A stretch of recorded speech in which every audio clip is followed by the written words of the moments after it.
नमस्कार, question our में आपका स्वागत है। आपके साथ मैं हूं रोहित विक्रम सिंह। हम सब जानते हैं कि उत्तराखंड पहाड़ी राज्य है और पहाड़ों में राज्य गठन के बाद 25 वर्ष बाद भी कई इलाकों में मूलभूत सुविधाओं की भारी कमी है, जिसकी वजह से लोग पलायन कर जाते हैं। लेकिन राज्य के सीएम पुष्कर सिंह धामी ने अभिनव पहल की है जो रंग भी ला रही है।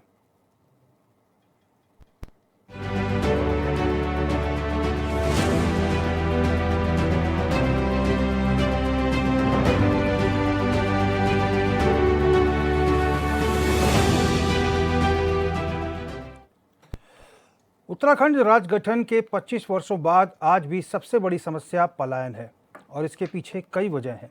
पलायन आयोग ने पहले ही एक रिपोर्ट में इस बात का जिक्र किया था कि बेहतर स्वास्थ्य और बेहतर शिक्षा व्यवस्था के साथ रोजगार नहीं होने के कारण लोग मैदानी इलाकों में पलायन कर रहे हैं। अब धामी सरकार ने एक अच्छी पहल की है, जिससे उम्मीद है कि उन गाँव में लोग रिवर्स पलायन करेंगे। इधर सरकार की इस पहल पर विपक्षी पार्टी कांग्रेस के नेता सरकार पर हमलावर हैं। चर्चा करेंगे, पहले ये रिपोर्ट देखिए।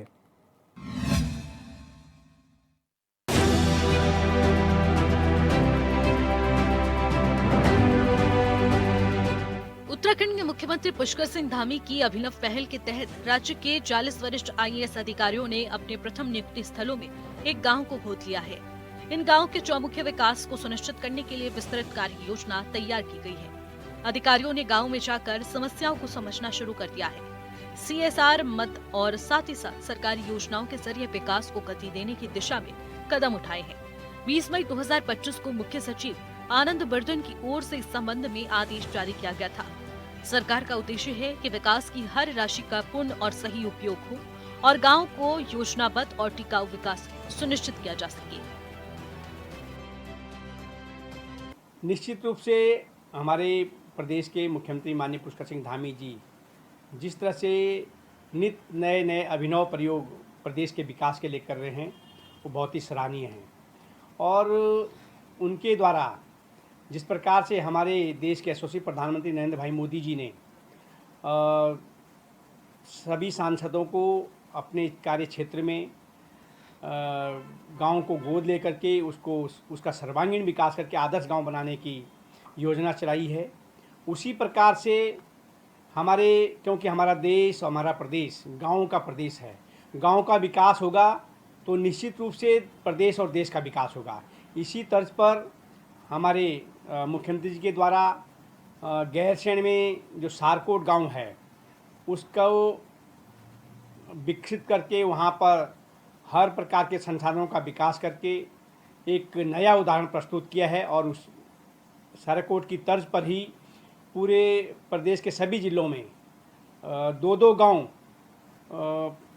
और विकसित किए जाएंगे तो निश्चित रूप से ये अन्य गांव के लिए भी प्रेरणा का काम करेंगे। और सभी जो आईएएस अधिकारी हैं जिनकी प्रथम नियुक्ति जिस जिले में हुई है उसी कार्य क्षेत्र में वो गांव को गोद लेकर उसका सर्वांगीण विकास करेंगे तो निश्चित रूप से गांव का विकास होने से अन्य गांव को भी उससे एक प्रेरणा मिलेगी और गांव का विकास होगा तो प्रदेश का भी विकास होगा। और ये इस तरह की पहल प्रदेश के विकास के लिए बहुत ही सराहनीय पहल आदरणीय मुख्यमंत्री द्वारा की गई है। दरअसल उत्तराखंड को देश के अग्रणी राज्यों में शामिल करने के लिए मुख्यमंत्री पुष्कर सिंह धामी ने राज्य के सुदूरवर्ती गांव के चौमुखी विकास का बीड़ा उठाया है। उन्होंने आईएएस अधिकारियों को अपने प्रथम नियुक्ति स्थल को गोद लेने का जिम्मा सौंपा था। अधिकारियों ने गोद लिए गांव में रात्रि प्रवास कर ग्रामीणों की समस्याओं को करीब से समझना शुरू कर दिया है। इसी आधार पर राज्य के 40 वरिष्ठ आईएएस अधिकारियों ने अपनी प्रथम नियुक्ति स्थल को गोद लिया और आईएएस अधिकारी अब गोद लिए गाँव की समस्या को सरकार की योजनाओं के जरिए दूर करेंगे। उत्तराखंड में पलायन के प्रमुख कारणों में शिक्षा, स्वास्थ्य सेवाओं की कमी, रोजगार के अवसरों का अभाव और कठिन भौगोलिक स्थितियां शामिल हैं। राज्य के कई दूर दराज के गाँव में प्राथमिक स्वास्थ्य केंद्र तक नहीं है और बच्चों के लिए अच्छी शिक्षा की सुविधा भी नहीं है। रोजगार के अवसरों के अभाव के कारण युवा वर्ग शहरों और अन्य राज्यों में नौकरी की तलाश के लिए पलायन कर रहे हैं। हालांकि अब होम स्टे सहित कई योजनाओं के जरिए पहाड़ के लोग पहाड़ में ही रोजगार कर रहे हैं और सरकार का दावा है कि धीरे धीरे लोग पहाड़ की तरफ लौट रहे हैं।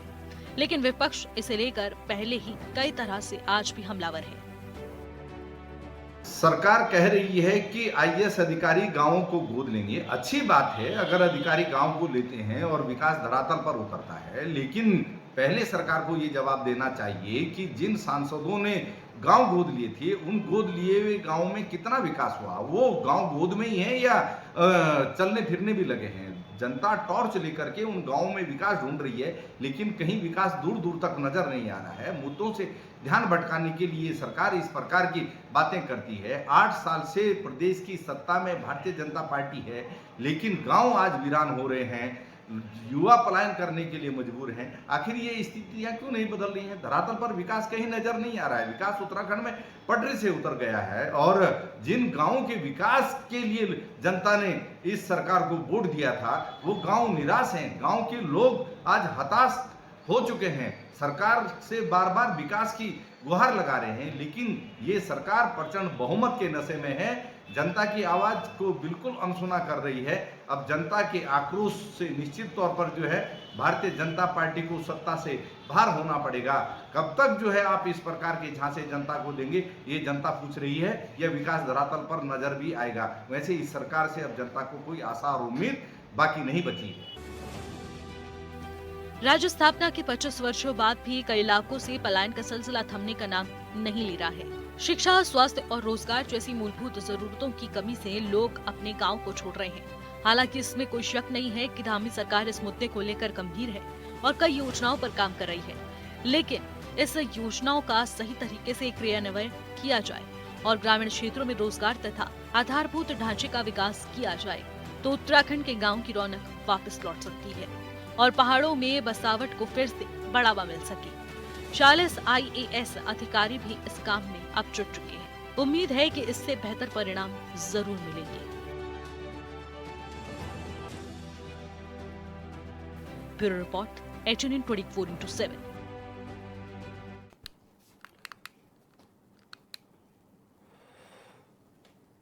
तो उत्तराखंड राज्य गठन के 25 वर्षों बाद आज भी सबसे बड़ी समस्या पलायन ही है और इसके पीछे वजह है कि यहाँ के लोगों को रोज़गार नहीं मिल पाता, यहाँ के लोगों को बेहतर शिक्षा नहीं मिल पाती, स्वास्थ्य की सुविधाएं नहीं मिल पाती।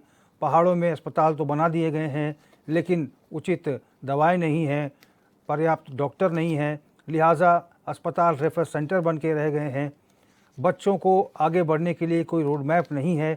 हालांकि सरकारी स्तर पर समय समय पर प्रयास होते रहे हैं कि उत्तराखंड स्वावलंबी बने, आत्मनिर्भर बने, लेकिन फ़िलहाल जो है इन्हीं तस्वीरों को बदलने के लिए अब सरकार ने जिम्मेदारी दी है वरिष्ठ IAS अधिकारियों को। ऐसे 40 IAS अधिकारी हैं जो अब ये पूरा बागडोर संभालेंगे और प्रयास करेंगे कि उत्तराखंड के उन गांव में जहां पर जिस क्षेत्र में उनकी पहली पोस्टिंग रही है, उसके आसपास किसी एक गांव को उन्हें गोद लेना है और उसके बाद उस गांव को सजाने की, संवारने की और उसका मार्गदर्शन करने की, युवाओं को के हाथ में रोजगार देने की, किसानों को किसानी के गुर सिखाने की, शिक्षा की अच्छी व्यवस्था की, पेयजल की, इन तमाम चीज़ों की जो सहूलियत है वो सरकार की तरफ से ये 40 IAS अधिकारी देंगे।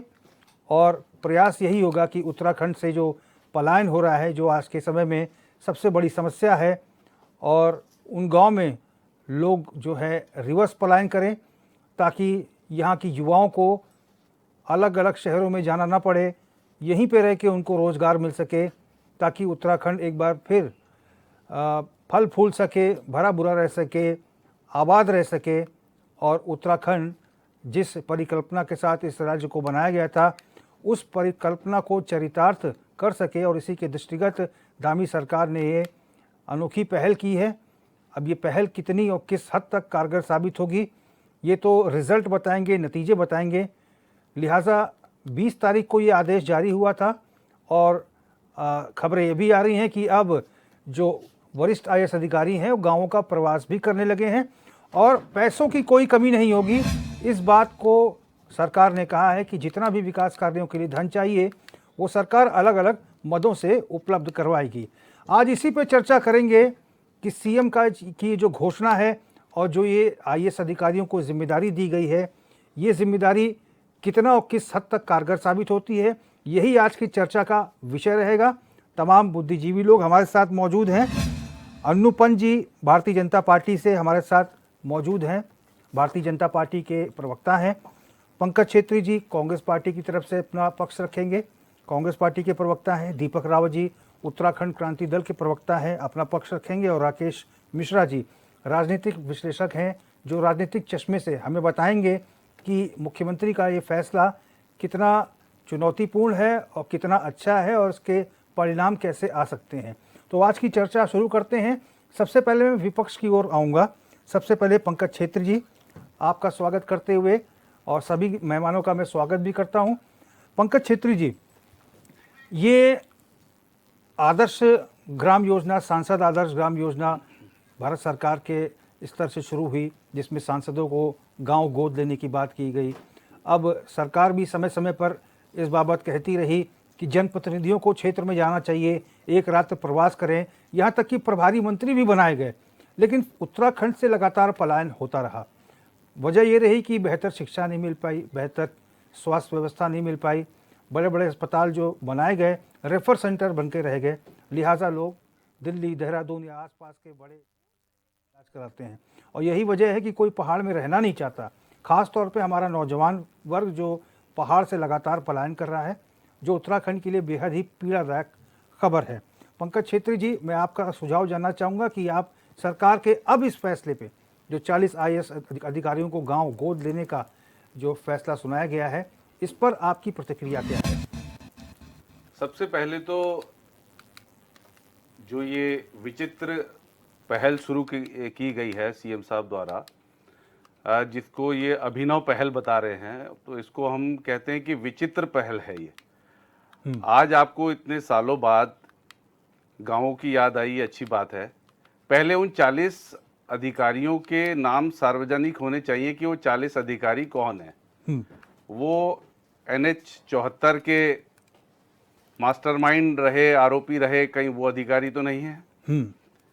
वो उत्तर प्रदेश में बहुचर्चित चिटैरा भूमिकांड हुआ था, उसमें भी कई IAS अधिकारियों के उत्तराखंड में नाम आए थे, कहीं वो अधिकारी तो नहीं है। अभी हरिद्वार में जो नगर निगम का बहुत चर्चित भूमि घोटाला रहा है, वो अधिकारी तो नहीं है। ये 40 अधिकारी कौन है, सबसे पहले तो नाम सार्वजनिक होने चाहिए। और सरकार ये बताए कि उससे पहले जो अटल आदर्श ग्राम योजना जो चलाई गई थी देश के प्रधानमंत्री माननीय नरेंद्र मोदी जी द्वारा, और सांसदों ने गांवों को गोद लिया था, उन गांवों की स्थिति क्या है, वहां पर मैं खुली चुनौती देना चाहता हूं सरकार को कि सरकार वहां पर विपक्ष सहित तमाम लोगों को ले जाकर दिखाए कि हमने ये आदर्श गांव बनाए हैं और इसकी तर्ज पे ही आगे पहाड़ का विकास होगा, ना कि ये कोरे झूठे वादे करके अब जब सारी, मुझे लगता है कि मज़ारें ख़त्म हो गई हैं, तो अब जो है नया ये जनता को गुमराह करने के लिए एक नया मुद्दा लेके आ गए हैं। जब ये देख रहे हैं किस तरीके से यात्रा जो पिट रही है, किस तरीके से लोग बेरोजगार हो रहे हैं, किस तरीके से पहाड़ों में आए दिन जो जंगली जानवर हमारी माताओं बहनों पे हमला कर रहे हैं, युवाओं पे किस प्रकार से रोजी रोटी का संकट है, पहाड़ सारे खाली होते जा रहे हैं। जिस पहाड़ की परिकल्पना करते, विकास की परिकल्पना करते हुए उत्तराखंड बना था, वो जो आज ध्येय था वो खत्म होते जा रहा है जी। तो आज सरकार को अपने 40 अधिकारियों को गांव में भेजना पड़ रहा है, बड़े शर्म की बात है। और मैं कहना चाहता हूं कि पहले जो स्थिति थी वो बताएं कि पहले के अटल आदर्श ग्राम योजना का क्या हुआ। और तमाम मैं कहना चाहता हूं यहीं आप शहर के अंदर ही आप बताइए वो स्मार्ट सिटी कहाँ है। सबसे पहले तो वो आपने जिसका ढोल पीटा था कि सबसे जो है स्मार्ट सिटी जो है देहरादून बनने जा रहा है, वो स्मार्ट सिटी कहाँ है। आप गाँव की तो बात करिएगा बाद में, क्योंकि गाँव की स्थिति हम देख रहे हैं कितनी विकट होती जा रही है। आए दिन दुर्घटनाएं हो रही हैं, आए दिन जो है वहाँ पर पलायन हो रहा है। आपने पलायन आयोग बनाया जो कि कई करोड़ों रुपए का उसमें खर्चा हो रहा है, और जो है रिजल्ट जो है क्या निकला है। और ये केवल एक मूर्ख बनाने का जनता को। और अब चुनाव जिस प्रकार से नजदीक आ रहे हैं, पंचायत चुनाव, तो उसमें अब गांवों की तरफ भागने का जो है बीजेपी और माननीय मुख्यमंत्री जी छलावा कर रहे हैं और जनता को भ्रमित कर रहे हैं। पंकज छेत्री जी, इसमें एक चीज़ और भी है। ये प्रश्न दीपक रावत जी आपसे है कि CSR फंड और अन्य संसाधनों का इस्तेमाल भी यहाँ पर सरकार करेगी कि किस तरह से इन फंड का इस्तेमाल करके गांव की स्थिति को सुधारा जा सके। लेकिन चुनौती ये है कि पर्वतीय क्षेत्रों में तो स्थिति बहुत गंभीर है ही, क्योंकि आज हमारा एक विशेष कार्यक्रम आता है जिसकी अच्छी TRP है, कब बदलेगी तस्वीर। उसमें हम गंगोत्री विधानसभा की एक खबर चला रहे थे, उत्तरकाशी जनपद का ये पूरा मामला था, जिसमें सिउड़ा एक गांव है जहां पर 400 की आबादी है, 35 परिवार रहते हैं।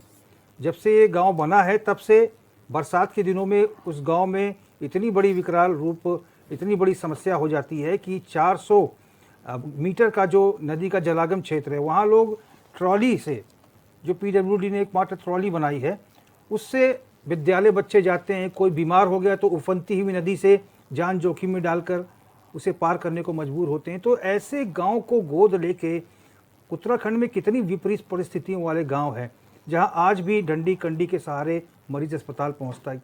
कितना समय लगेगा इसको विकसित करने में इन अधिकारियों को?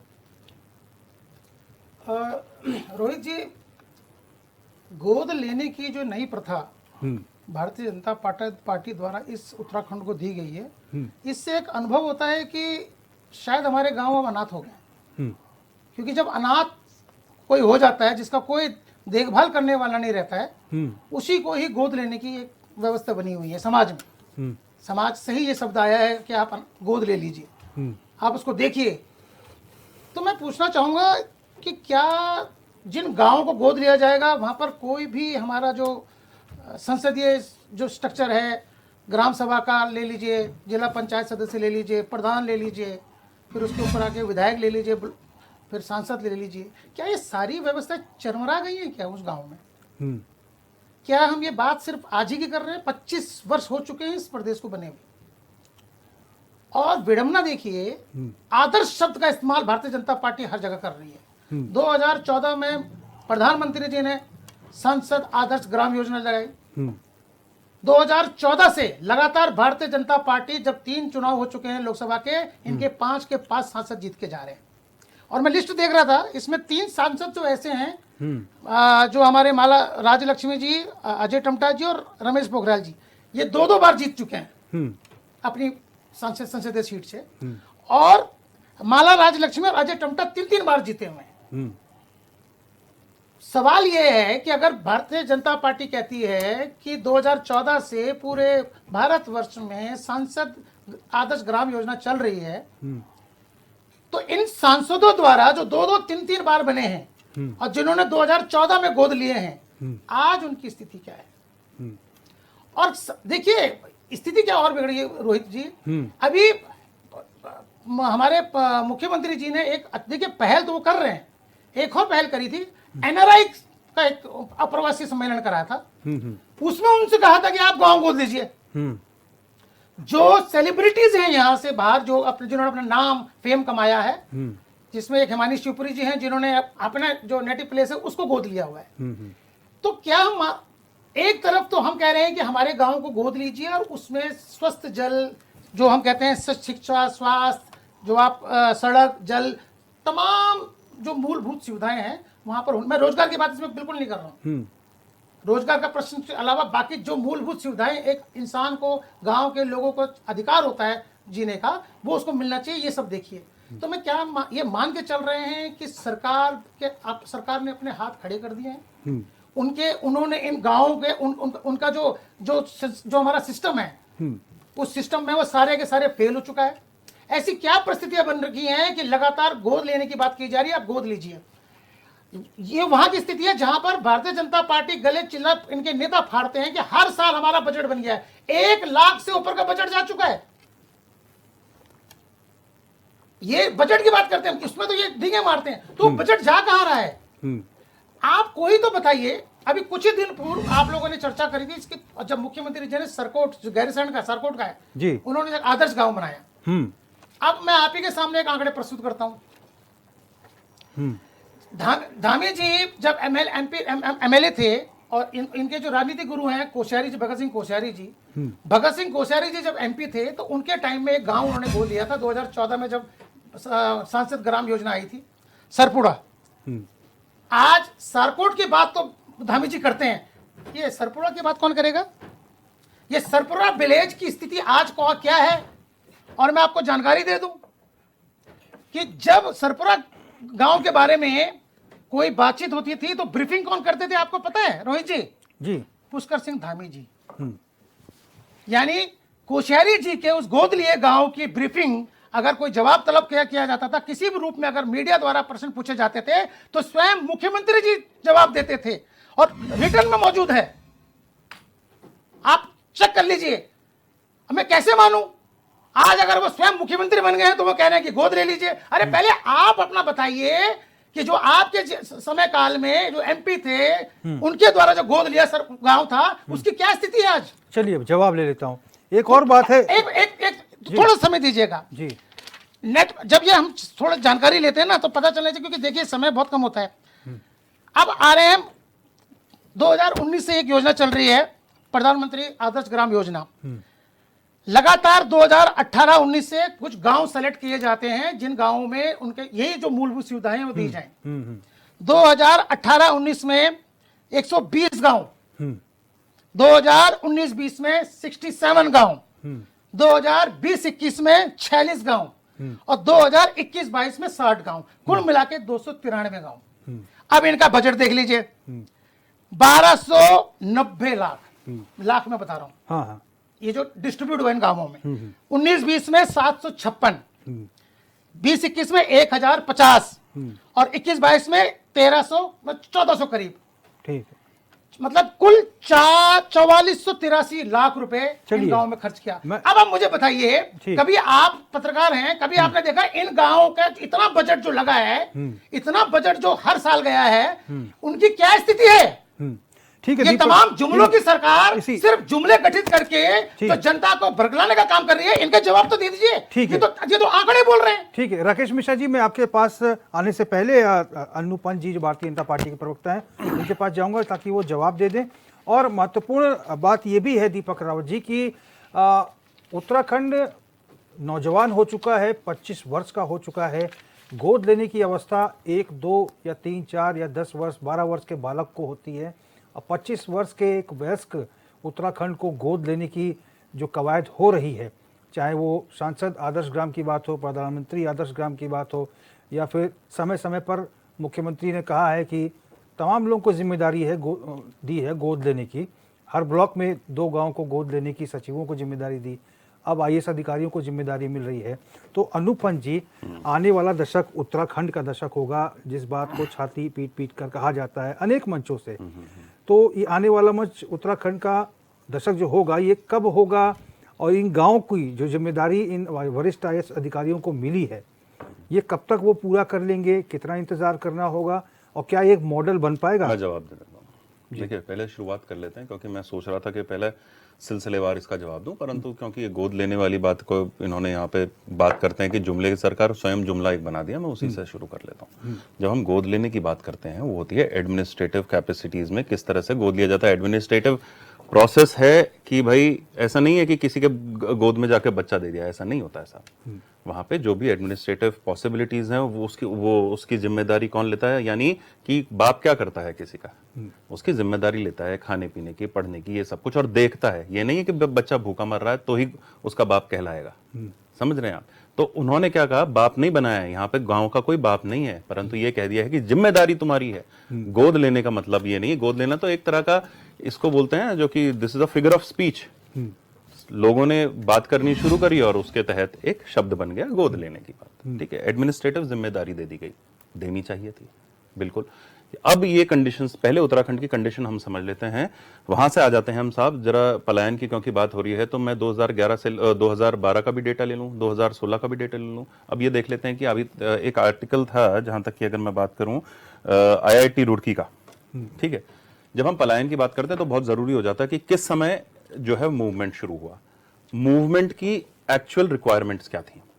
मूवमेंट की एक्चुअल रिक्वायरमेंट्स थी स्वास्थ्य, बिल्कुल सही है, मूवमेंट की एक्चुअल रिक्वायरमेंट थी एजुकेशन, बिल्कुल सही है, परंतु मैक्सिमम रिक्वायरमेंट थी जो जॉब्स, यानी कि जो मार्केट कॉम्पनसेशन बढ़ा, यानी मैं 10,000 रुपए कमाता था, 10,000 रुपए में मैं अपना घर पाल रहा था, मैंने 4 लोगों को पाल रहा था, अपनी बीवी को पाल रहा था, अपनी माँ को पाल रहा था, अपने मैंने माँ की मैं देख रेख कर रहा था, जब माँ बाप पालती है, क्षमा कीजिएगा थोड़ा सा मैं गलत बोल गया, माँ की देख रेख कर रहा था, बच्चों को पाल रहा था, अपने पिता की देख रेख कर रहा था 10,000 रुपए में। परंतु क्या होता है कि 2011 से लेकर 2016 में जो हमारा मार्केट कॉम्पनसेशन है वो बढ़ गया, हमें जॉब्स की रिक्वायरमेंट जो आने लगी शहरों में आने लगी, भाई शहरों में हम जाने लगे। अब क्या होता है जब आप कंफर्टेबिलिटी सेक्टर में चले जाते हैं, और ये बहुत बड़ा इंपॉर्टेंट फैक्टर है किसी भी पलायन का, अगर मैं एक जगह से दूसरी चले, क्योंकि मैं तो 3 जगह जा चुका हूं काम करने के लिए, मैं गढ़वाल से देहरादून और देहरादून से फिर मैं दिल्ली गुड़गांव वगैरह करके, मेरा तो रिवर्स पलायन है ना साहब।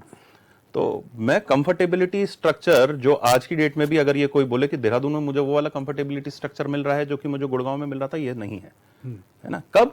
जब मैं मार्केट कॉम्पनसेशन की बात कर रहा हूं। तो ये जो सबसे बड़ी अहम रिक्वायरमेंट थी वो माता पिता के मार्केट कॉम्पनसेशन की थी। अब बात आ जाते हैं गोद लेने की बात कर लेते हैं।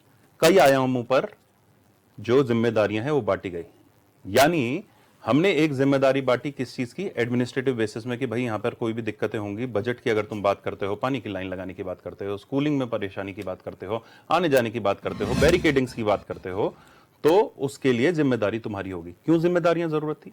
बात छेत्री साहब ने बिल्कुल सही बात करी कि जंगली जानवर जो है वो मार रहा है लोगों को। याद होगा कि जब 2012 से सरकार चली, 2017 के वो केस मैं ही लड़ रहा हूं, कोई नहीं है उसमें अभी जंगली जानवर का, उसको हाईकोर्ट में लगवाने के लिए भी डांटे भी हमने खाई, लड़ाई भी हमने करी है, तो हम ही गए हुए ना उसमें। अभी we are fighting that particular case.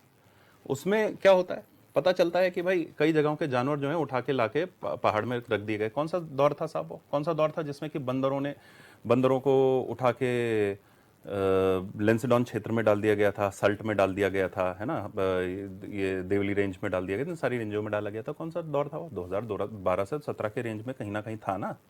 17 से हम लोगों ने इसका इनिशिएटिव लिया, जब सरकारें आई, लड़ रहे हैं अभी भी साहब। ठीक है, हम अपनी सरकार के अगेंस्ट भी बोलते हैं इस वाले मामले में, परंतु सत्य तो है कहां से इनिशिएशन शुरू हुआ। अब बात आ जाते हैं, दूसरी बात पर आते हैं। 2000 इन्हीं की सरकार थी ना उस समय।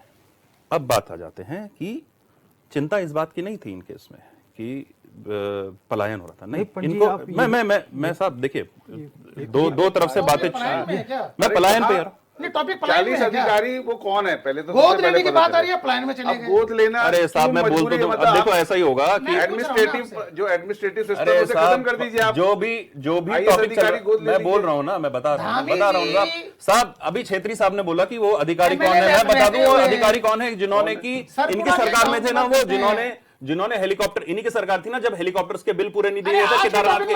एक मिनट, आपके ऊपर भी आऊंगा रावत जी, आपकी तो इतनी हालत थी, आपके ऊपर लोगों को विश्वास नहीं है, आप तो एक सीट नहीं ला रहे, विश्वास नहीं है।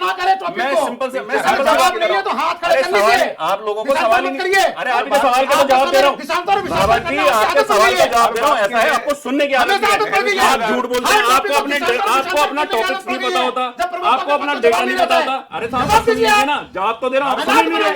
अरे आप सुन लीजिए, आप मजाक है, आपको तो लोग सीरियस नहीं ले रहे, 10 लोग आपको सीरियस नहीं लेते, सड़क पे निकलते हैं।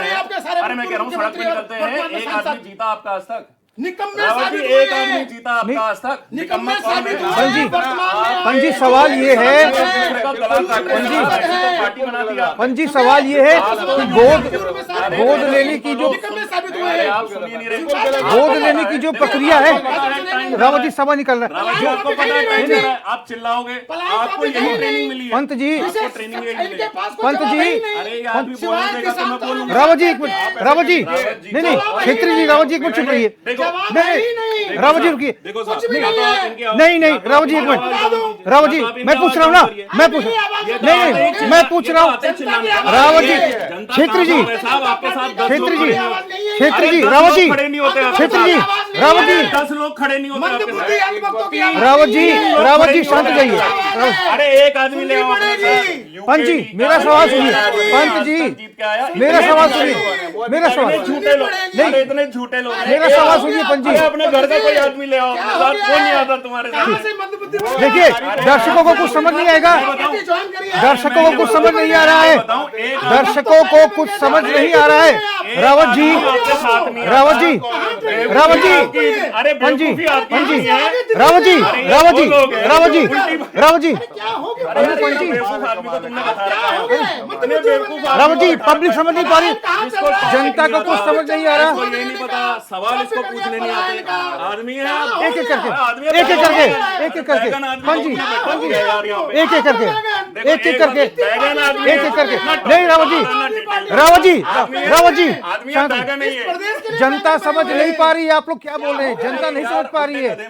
कुछ ऑडियो बंद करानी पड़ेगी, मुझे ऑडियो बंद करानी, ऑडियो बंद करानी पड़ेगी, ऑडियो बंद, मैं चलिए चलिए रावत जी, ऑडियो बंद करानी पड़ेगी, ऑडियो बंद करानी पड़ेगी, ऑडियो बंद करानी पड़ेगी। बहुत निवेदन कर रहा हूँ, मैं पूछ रहा हूँ ना, मैं पूछ रहा हूँ, मैं पूछ रहा हूँ, मुझे जवाब मत दीजिए। अरे तो चुप रहोगे ना, हल्ला क्यों मचा रहे हो? हल्ला क्यों मचा रहे हो? रावत जी, आपकी संसद नहीं देखो है। सुनो, रावत इस आदमी को डिबेट में बैठाना है, इस आदमी को डिबेट में बैठाना है तो उसको सुनने की आदत डालो। Rawat Because you are causing the constant disturbance here. Rawat ji, You are the cause of the disturbance and the Rawat ji, debate. You don't know the topic. You चलिए, don't know how to speak. चलिए, आपको तो कुछ नहीं चलिए, पता। चलिए, चलिए, फिलहाल क्वेश्चन आवर में वक्त हो चला है, एक छोटे से ब्रेक का गहमा गहमी जारी है। हम चाहेंगे हमारे जो मेहमान हैं, जिस विषय पे चर्चा है, जिस विषय पे सवाल उठ रहे हैं और जो आज का टॉपिक है क्वेश्चन आवर का, उसी पे मेहमान हमारे बने रहें। और निवेदन मैं करूंगा कि यदि सब लोग यूं ही चिल्लाएंगे तो जनता को कुछ समझ नहीं आएगा। सवाल रखने के लिए मैं बीच में बैठा हूं, एक सेतु का काम कर रहा हूं, और मैं निवेदन करूंगा कि यदि मैं रोकूं तो हमारे जो मेहमान हैं कृपया करके रुक जाएं, क्योंकि इससे जनता को कुछ समझ नहीं आता और डिबेट का कोई हल नहीं निकलता। एक ब्रेक लेते हैं, उसके बाद लौट के आते हैं।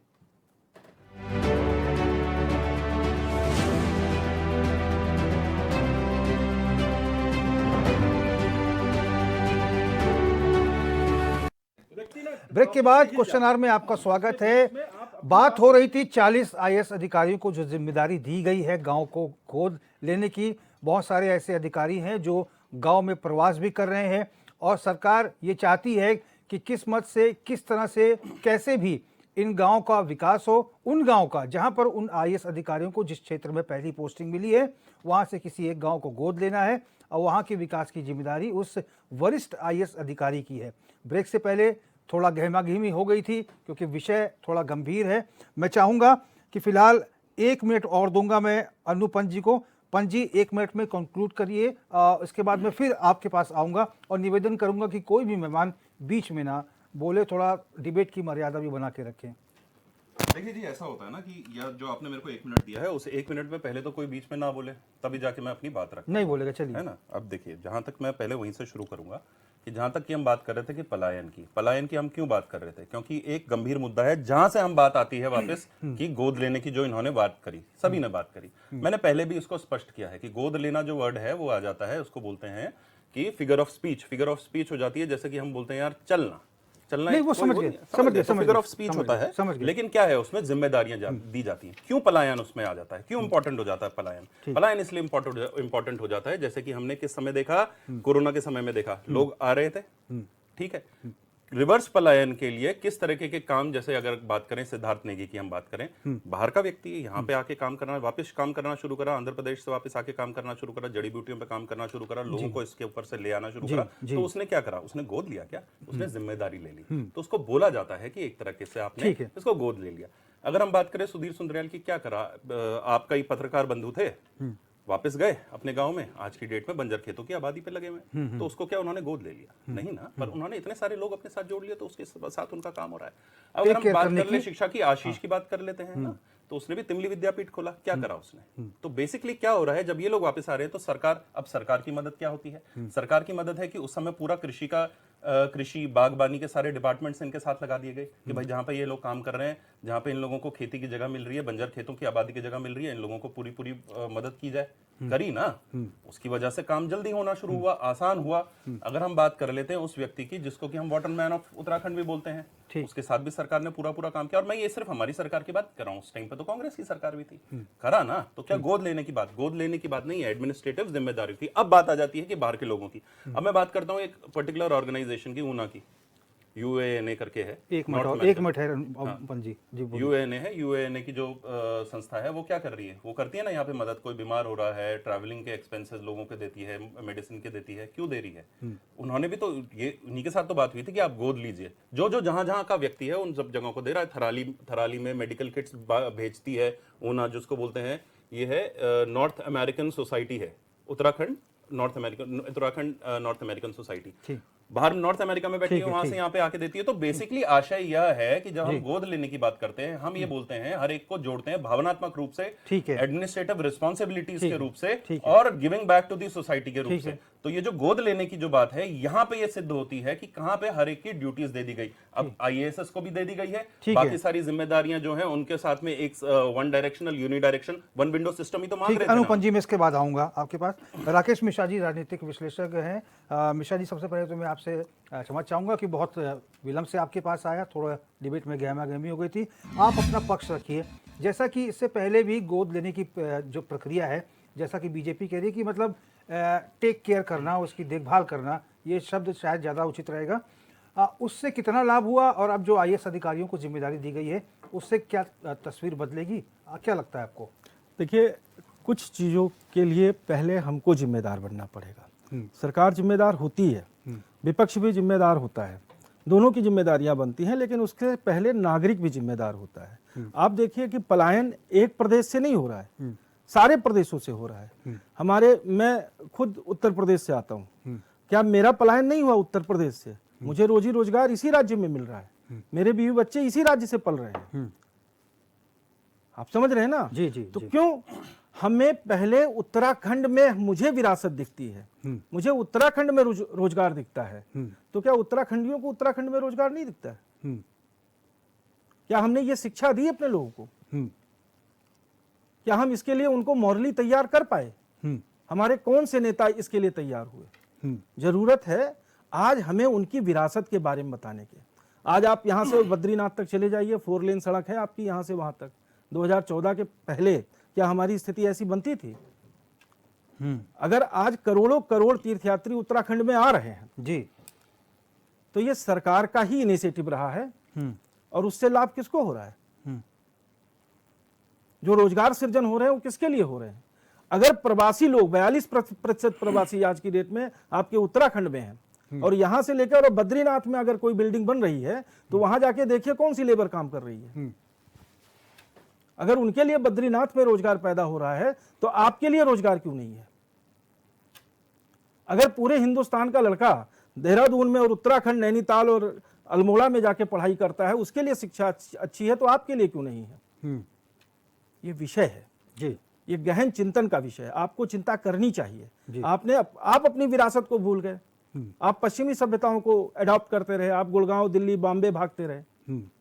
तो आपको रोकना है, खुद को रोकना है। आज बाहर से लोग आए, जैसे अभी हमारे पंत जी ने बताया कि बहुत से ऐसे युवा हैं जिनको आज अपना गांव प्यारा लगता है, क्योंकि उन्हें पता लग गया कि हमारे गांव की क्या पोटेंशियल है। हमारी किसी सरकार ने, मैं पूर्ववर्ती सरकारों की बात कर रहा हूं, कि किसी सरकार ने अपनी धरोहर के बारे में अपने नागरिकों को नहीं जागरूक किया। जी, सरकार का काम है इंफ्रास्ट्रक्चर को खड़ा करना, और पिछले 8 सालों में, 10 सालों में उत्तराखंड में जितना इंफ्रास्ट्रक्चर खड़ा हो रहा है, जो आने वाले समय में आपको एक विकसित राज्य के रूप में दिखेगा। लेकिन मिश्रा जी, स्वास्थ्य की बात हो, शिक्षा की बात हो, या फिर खेती बाड़ी की बात हो, इन तमाम विषयों को लेकर भी समस्याएं किसानों के सामने, लोगों के सामने रही अब आप हैं। मुझे बताइए, अगर आपको कोई ऑर्गेनिक पदार्थ खरीदना है तो आप उत्तराखंड से को प्रेफर करेंगे कि उत्तर प्रदेश को? निश्चित ही आप उत्तराखंड को करेंगे, क्योंकि यहाँ पेस्टिसाइड यूज नहीं होता है, यहाँ फर्टिलाइजर यूज नहीं होता है जी।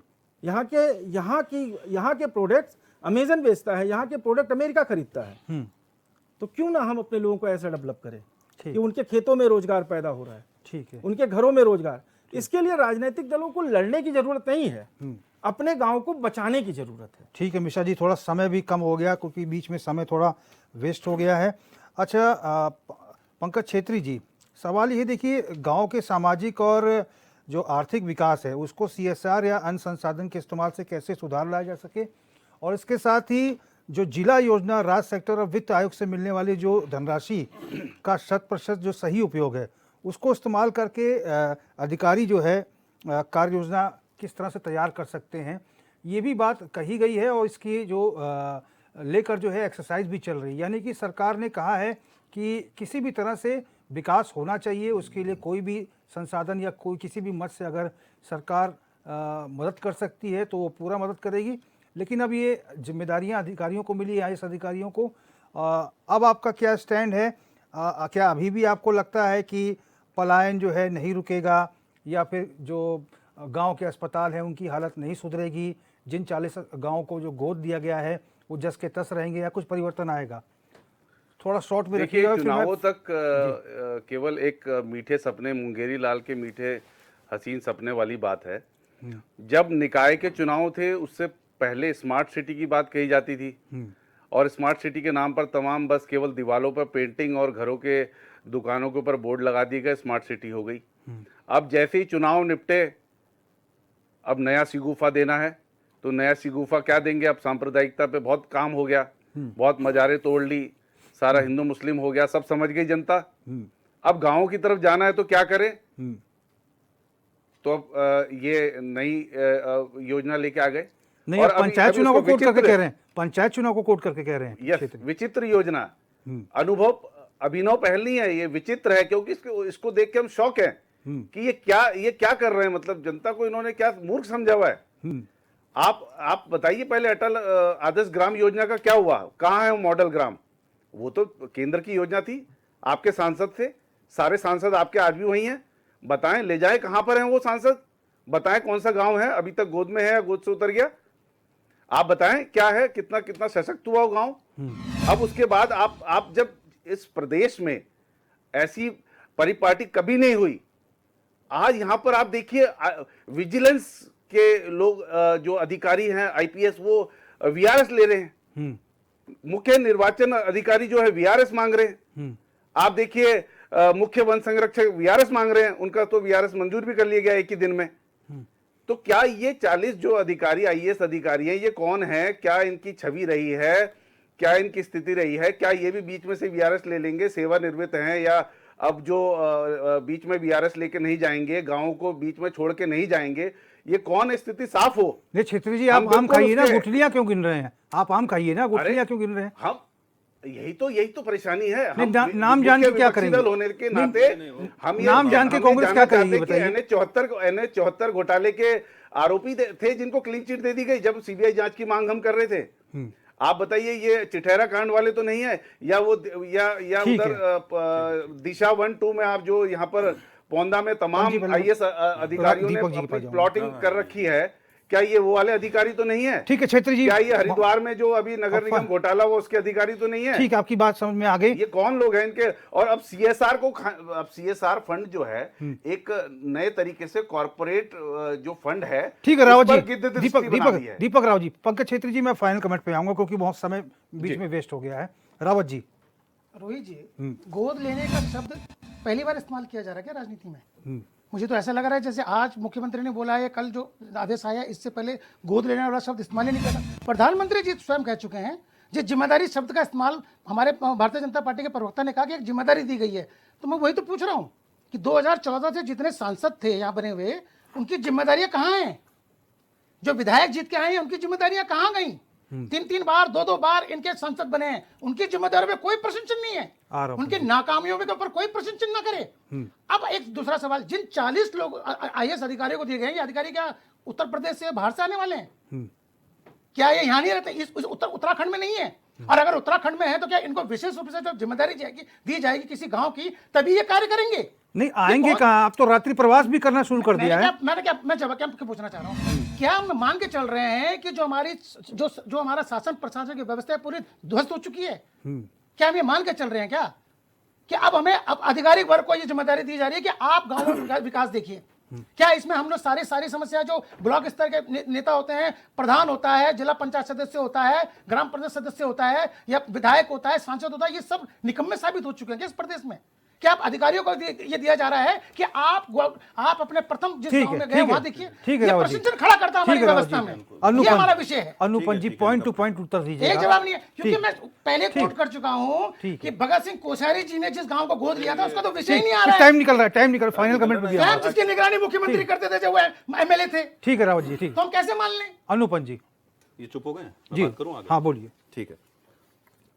एक्चुअली पहले मैं भाई साहब की बात पे आ जाता हूँ, जो भाई साहब ने बात करी, क्योंकि लॉजिकल बात कर रहे थे, मैं उसी के विषय में बात कर लेता हूँ। हमारे यहाँ देखिए क्या था ना, जैसे ये बात कर रहे हैं गांव की, तो पहली चीज़ यहाँ से शुरू कर लेता हूँ। हमारे यहाँ गांव में खेती के दाम बढ़ते जाते थे, ठीक है। तो उस समय जो उस टाइम के जनरेशन थी, जब हम बात कर रहे हैं 2012 से लेकर 2016 तक की, तो जब हम लोग खेती करते थे, एक जगह से जाकर दूसरी जगह पर गोबर भी डालना है, तो उसकी कॉस्ट बढ़ती थी, ज़्यादा बड़े चक थे, खेती नहीं हो पाती थी। तो जो लोग आज की डेट में जो अब सबल हो चुके हैं, उन लोगों को पहले यहाँ पे बुलाना, मतलब मार्केटिंग स्कीम्स आपको देनी पड़ेंगी। और दूसरी बात, जब आप यहाँ पर आ रहे हैं तो उनको, वो लोग किससे बात करेंगे? वो लोग, चलिए मान लिए वो डीएम के पास भी गए शुरुआत में। पौड़ी बहुत बड़ा क्षेत्र है, आपको भी पता है डीएम कहां से कहां बैठता है ना। बीरो खाल का व्यक्ति अगर पौड़ी भी जा रहा है तो उसे टाइम लग रहा था। अब अगर ये बात कह दी गई है कि भैया कि आप लोग वहां पर रहेंगे तो काम जल्दी होगा, इसमें क्या गलत बात है? सही बात है। अगर व्यक्ति बताएगा कि भाई मुझे ये परेशानियां हैं, वो जाके बात करेगा, सारे डिपार्टमेंट्स को एक मत करेगा और उसके बाद वो आगे काम कराएगा, उसकी पहल ज्यादा है। यही तो आस्क थी ना गांव वालों की, तो लोगों की बात है। अब क्या है ना कि हम पार्टी विशेष से भी लेते हैं बात और गांव से भी लेते हैं। गांव की बात मान रहे हैं तो दुख हो रहा है पार्टी को। अब दूसरी बात है, कांग्रेस को इस बात का पेन नहीं है कि ये जो लोग हैं ये गांव जाके जा रहे हैं। ये कह रहे हैं कि हम लोगों को मज़ारों का ज्यादा दुख है। मैं उसके बारे में बात ही नहीं कर रहा हूँ, अभी 2-3 बार उन्होंने वही बात कर दी थी। अब बात आ जाती है हमारे यहाँ, अरे आपने बोला था ना हमारे यहाँ गाँव। अब मैं बात आ जाता हूँ इनकी। इन्होंने बोला कि वो बाकी के गाँव के हैं। मैं कह रहा हूँ, इन्होंने एक चीज़ और पूछी थी कांग्रेस के जो हमारे मित्र हैं, उन्होंने बोला था कि वो गाँव कहाँ है। क्या हम पोखरा की तरफ गए? गवाणी गाँव है ना, आदर्श विलेज है, पॉपुलेशन वहां पे भी डिक्रीज हो रही है, लेकिन वहां पर अभी भी जो मार्केट है वो सुनियोजित तरीके से चल रहा है। खेती जो है वो नीचे सालानों पे चल रही है। अल्मोड़ा के आसपास के गांव में जहां पर हम लोगों को खेती का बेसिक प्रॉब्लम हो रहा था, वहां पर इस समय जो स्यारियां हैं, जो हमारे वो जो पौधों और पंधेरों के सामने के जो खेत हैं, उनको रीडेवलप किया गया इसी के तहत में। और लास्ट में मैं जवाब दे देता हूँ, क्योंकि बहुत सारे सवाल उठे थे और मुझे जवाब देने का मौका नहीं मिला था। और लास्ट में मैं एक बात में और आ जाता हूँ इनकी। इन्होंने बोला है कि हम लोग, मैं अब ये डेटा ही कोट कर लेता हूं, क्योंकि डेटा कोट करने से बढ़िया तो कुछ नहीं होगा। अभी तक डेटा की बात कर रहे थे, आईआईटी का डेटा है, मेरा डेटा तो ये है नहीं, कि जो एजुकेशन पे जो खर्चा होना था या जो एक तरह से कॉस्ट बढ़नी थी, पर कैपिटा इनकम की जो बात हो रही थी, मैं 2000 अल्मोड़ा की ले लेता हूं, बागेश्वर की ले लेता हूं, चमोली की ले लेता हूं, चंपावत की ले लेता हूं। 59,000 2011 में, 67,701 बढ़ी, चलिए अच्छी बात है। 75,474 क्लियर सूप हुआ आगे। फिर उसके बाद क्या बढ़ा? 2013-2014 में 86,699। लेकिन 2016 और 2017 में जब हम बात कर रहे हैं तो क्या वो लोग कम हो गए, लेकिन पर कैपिटा आपने बढ़ावा दिखा दिया। 2016 से 2017 में क्या हुआ कि पहले 1000 लोग थे तो पर कैपिटा जो था वो कम था। ऐसा करते सारे आदर्श ग्राम योजना का अब एक और चीज चैलेंज करना चाहता हूं कि हम साथ मिलकर विजिट करते हैं। चलिए साहब, और अगर वाकई में जो आप बता रहे हैं वैसा होगा, मैं हर हफ्ते तो आप डेटा नहीं, सारे गांव में चलते हैं। चलिए, उत्तराखंड हमारा है, सारे अटल अटल ग्राम में चलते हैं और हम तारीफ करेंगे अगर हुआ। आप तो और जमीन पे स्थिति क्या है, मिश्रा जी, मिश्रा जी, जमीन पे स्थिति क्या है? खुद ही महाराष्ट्र के गवर्नर कोश्यारी जी ने स्कूल की फोटो डाली थी और दुख जता रहे थे। फाइनल कमेंट लेता हूं, फाइनल कमेंट। कमाल है। ठीक, फाइनल कमेंट। एक प्रस्ताव पे तो आप तीनों एक बात पे सहमत हो गए कि हम तीनों साथ जाना चाहिए, ठीक है ना? तो अगर आप अगर प्रदेश के पलायन, जाइएगा आप। हाँ, प्रदेश के पलायन के लिए आप अपने लोगों को समझा पाए कि आपकी विरासत बहुत बड़ी है, आप दुनिया की धरोहर हैं, आपके पास है किस चीज की चाहते सकारात्मक कार्य हो, हम तो साथ अगर हैं। आप अपनी सोच को पॉजिटिव रखेंगे तो चुनाव मुझे के टाइम लगता है में कि आपका नए पलायन सिक्के भी लाना वो रुकेगा गलत है। और रीपलायन, लोग वापस भी आएंगे, रिवर्स पलायन भी होंगे। जी। ठीक है। पंकज छेत्री जी, शॉर्ट में रखिएगा। मैं सिर्फ एक लाइन की बात मैं कहना चाहता हूं, बोल दीजिए। कि चुनावों के टाइम में सिगुफे नए लेके आना गलत है।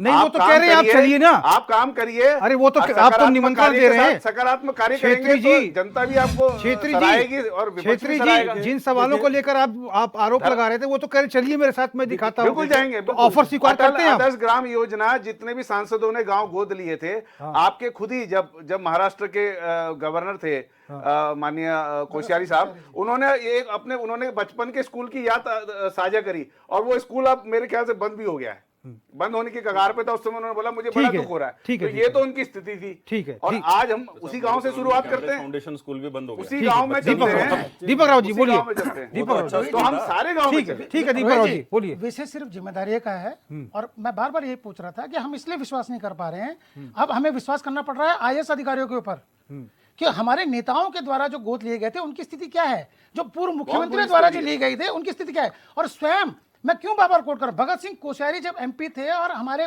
वर्तमान में जो मुख्यमंत्री हैं ये जब एमएलए थे, इन्होंने जो सरपुरा के गांव के ब्रीफिंग देते थे, आज उसकी स्थिति क्या है? क्या हम प्रश्न पूछें? यही तो विषय है कि उस टाइम जब एमएलए थे, आज स्वयं ये मुख्यमंत्री हैं, इनको तो उसको आदर्श गांव के रूप में अब तक प्रस्तुत कर देना चाहिए था। सारे महिमा मंडल हो जाता है इस चीज का। हम तो चाहते हैं हो, कौन विकास के विरोध में कौन है? लेकिन सिर्फ जुमलों से ठीक है रावत जी, नहीं रावत जी, बनने रावत जी वाला। समय। ठीक है। देखिए ऐसा है ना कि ये बोल रहे हैं, पहली बात जैसे छेत्री जी बोल रहे हैं कि इलेक्शंस के टाइम पे आप आते हैं। भाई साहब, इलेक्शन तो इस देश में हर कुछ महीने में चल जाता है। वन नेशन वन इलेक्शन की थ्योरी लेके आए हुए थे ना, उसमें सबसे पहले डंडे झंडे लेके उसके अगेंस्ट काले पट्टी बांध के कौन निकल रहे थे? कांग्रेस ही निकल रहे थे। ठीक है, उस विषय में क्यों अब जब होगा एक दिन वन नेशन वन इलेक्शन भी हम करवाएंगे। जब वो होगा तो ये वाला इनका जो शगुफा है यही खत्म हो जाएगा। दूसरी बात इसमें ऐसा है ना कि जब ये बात कर रहे हैं कि सिर्फ आईएएस की, तो आईएएस जो होते हैं वो प्रशासन का हिस्सा होता है और जो सरकार है वो शासन में रहती है। शासन और प्रशासन, शासन और भी कई आयामों पे काम करता है और प्रशासन भी शासन के तहत में काम करता है। इसीलिए इन दोनों को साथ में लेके चलना होता है। किताबें पढ़ेंगे समझ में आएगा। ठीक, तो तमाम मेहमानों का हम पहले शुक्रिया अदा कर देते हैं। अनुपम जी बहुत बहुत धन्यवाद, पंकज छेत्री जी, दीपक रावत जी, राकेश मिश्रा जी, आप सबका बहुत बहुत धन्यवाद। राकेश मिश्रा जी, इस बार समय आपको डिबेट में कम मिल पाया, उसके लिए मैं क्षमा चाहता हूं और उम्मीद करता हूं कि अगली बार आप जब डिबेट में आएंगे तो आपको पूरा समय दिया जाएगा। चूँकि डिबेट में कुछ व्यवधान भी आया, कुछ गहमा गहमी हुई, इसकी वजह से थोड़ा समय का अभाव हो गया है।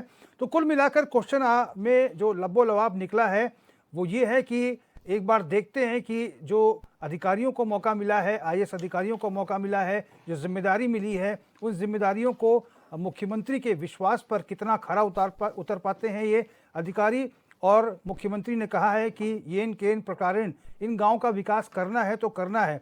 अब खबरें ये भी आ रही हैं कि बहुत सारे आईएएस अधिकारियों ने रात्रि प्रवास करना शुरू भी कर दिया है और लगातार जो है चीफ सेक्रेटरी को, मुख्यमंत्री को रिपोर्ट भी की जा रही है। और समय कितना लगेगा ये बड़ा यक्ष प्रश्न है, हम भी इंतजार करेंगे। फिलहाल क्वेश्चन आवर में मेरे साथ बस इतना ही। देश और प्रदेश की तमाम बड़ी खबरों के लिए आप देखते रहिए चैनल 24/7। नमस्कार।